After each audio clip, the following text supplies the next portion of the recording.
presenting the transcription feature, Superman. Up in the sky. Look! It's a bird. It's a plane. It's Superman. And now, Superman, mighty visitor from another world, who came to Earth when the planet Krypton was destroyed by quakes and explosions. Superman, who can twist steel in his bare hands, leap tall buildings at a single bound, race a speeding bullet to its target, and who walks about among human beings as champion of the weak and the oppressed, disguised as Clark Kent, news reporter. As our story opens today, we find Kent in the private office of editor Perry White. Listen. Kent, how would you like to take up the search for Captain Alonzo Craig? Craig? The Arctic explorer? Why, he's been missing for 3 years. Look here. Now sit down and let me give you the whole story. Alonzo Craig was one of the most famous Arctic explorers in the world. Yes, I guess everybody knows that. 3 years ago, he headed an expedition up into the islands north of Ellesmere Land. You know anything about that country, Kent? No, not a thing, Chief. It's very little explored. Just a maze of islands and ice fields and cliffs. The wildest rumors you ever heard. What kind of rumors? Well, most people don't believe them. Alonzo Craig made up his mind he'd prove them one way or the other. But what kind of rumors? Well, rumors that the islands north of Ellesmere Land are inhabited by Indians, or maybe Eskimos. Nobody seems to be exactly sure. But they're amazingly intelligent, as far as people can judge.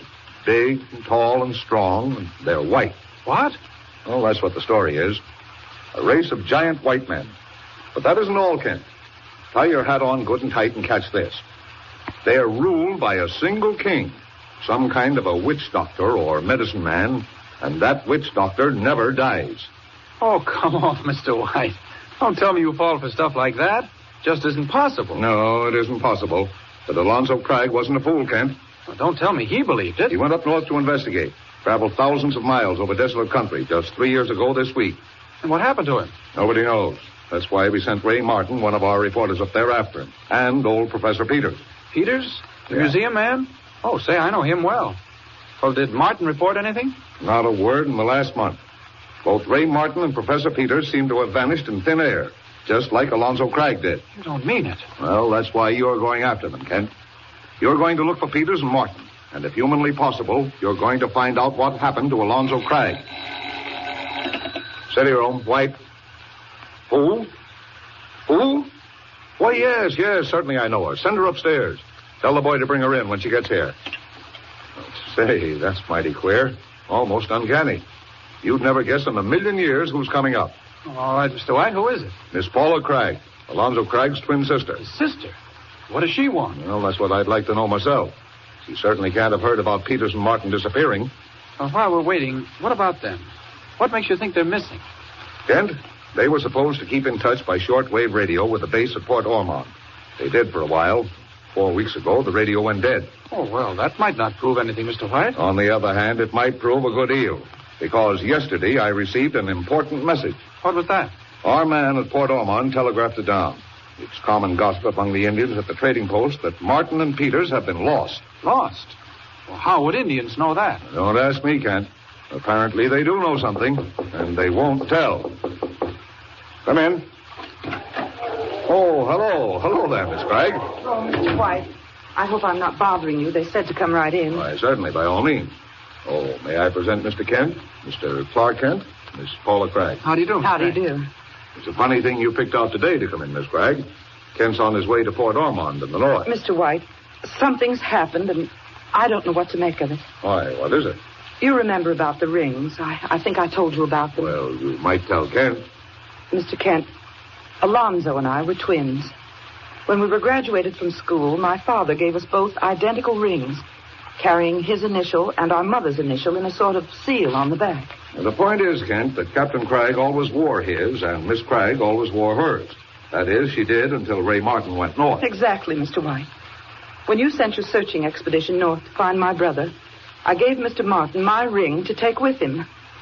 You see, I thought it might help him identify Alonzo. I understand, Miss Craig. But you said something peculiar happened. Yes, very peculiar. This morning, I received a small package in the mail. And when I opened it, well, look. Why, that's one of the rings. Oh, Miss Cragg. Who sent you that? Mr. Kent, it came down from Port Ormond by air. My brother's old navigator, Captain Walters, wrote that he bought it from an Indian. It's my brother's ring. Why, that's amazing. Great heavens. All the time. Look, I never noticed it. Kent, your train leaves in 20 minutes. My train? Oh, yes, it slipped my mind. Miss Cragg, now, I'm going to be terribly rude now, but I'll make amends some other time. Well, Mr. White, I don't understand. Well, now, look here. Kent has only 20 minutes to catch his train. Leave Captain Waller's letter in the ring here, and Kent will take the ring north with him. I'll call you once I get my bearings. Oh, of course, Mr. White. I hope I haven't upset you. Oh, fine. You're a real soldier, Miss Cragg, a real soldier. And don't worry. I'll call you in a day or two. All right. Goodbye, Mr. Kent, and good luck. Goodbye, Miss Cragg. And we'll find your brother for you. Thank heavens. Kent, we've got to work fast. I'll say so. Mr. White, I can't possibly catch a train in 20 minutes. Oh, forget it. I have to get her out. Now, Kent, look here. Look at this ring. Oh, what about it? She hasn't heard about Martin and Peters being lost. She took it for granted that this was her brother's ring, that somehow it had come back from Alonzo Cragg. What's the letter say? Oh, forget the letter. Walters thought the same thing, and they're both wrong. Mr. White, what do you mean? Kent, this isn't Alonzo Cragg's ring. What? They're supposed to be identical, but they're not. I can tell by this scratch on the inside of the band. Here, see? I put that scratch there myself before Ray Martin took the ring. Great Scott. You're not saying... Kent, I am. This is the ring Paula Cragg gave to Ray Martin. Now then, what's happened to Martin and Peters? And how under heaven did this ring get back to Port Ormond and into Captain Walter's hands? Telegram, Mr. White. Here, give it here. Kent, this is from Captain Walters, Ike Walters, up at Port Ormond. Yes? He was the one who took Alonzo Cragg to Ellesmere Land. I told him you were coming. What's he say? Urge your man to use all speed. Time may be important. May know more when he gets here. Walters. Kent, what's going on up there? Mr. White, I don't know. But I'm going to find out. Say, maybe I can catch that train after all.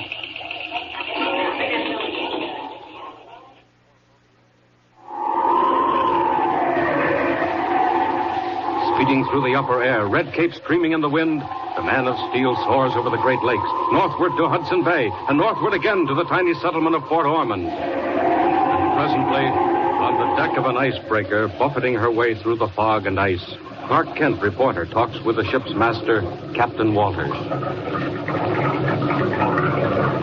Any idea where we are, Captain Walters? Mighty heavy fog out there. Getting up there, Mr. Kent. Any time now, we'll be hitting right into Ellesmere Land. And when we get there, we take the dog sled. Oh, plenty cold, all right. Say, don't you ever use your foghorn? Not up here. Except now and again to tell if we're close to an iceberg. Sometimes the sound will bounce off. Icebergs around here? Oh, sure up. Mighty lucky if we don't run right into one. Didn't hear no echo that time. Look here, Captain. Down at dinner, you started to tell me about Alonzo Cragg.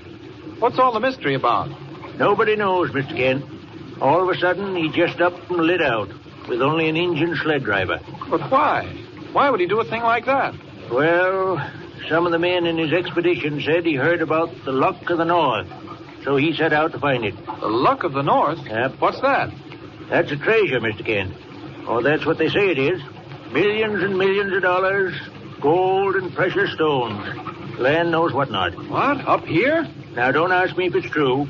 Don't ask me how it got here, if it is true. All I know is what they tell me.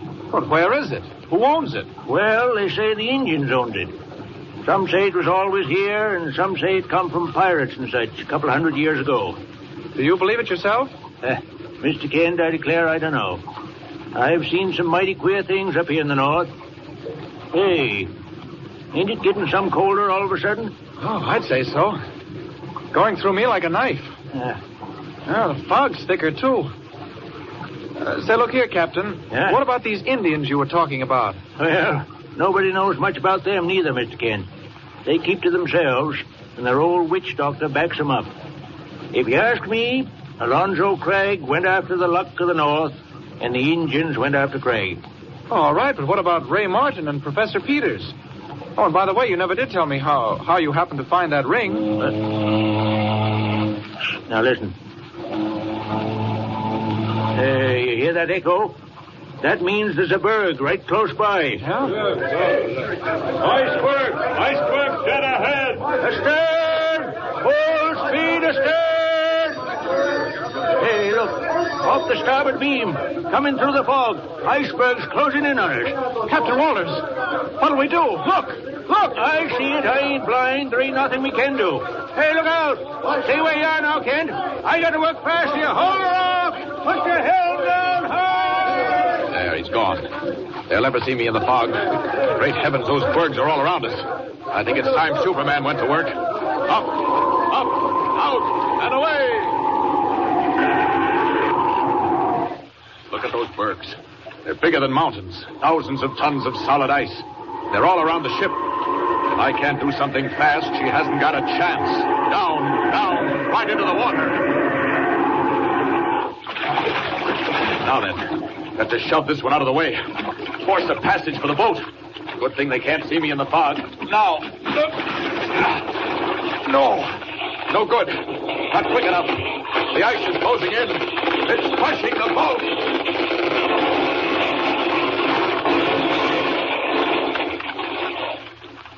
Sudden crushing danger in the Arctic ice fields. Can Superman force a path for the tiny vessel? Or has he met his match in the towering ice peaks of the northern seas? Tune in next time and follow the story. Up in the sky! Look! It's a bird! It's a plane! It's Superman! Superman is a copyrighted feature appearing in Action Comics magazine.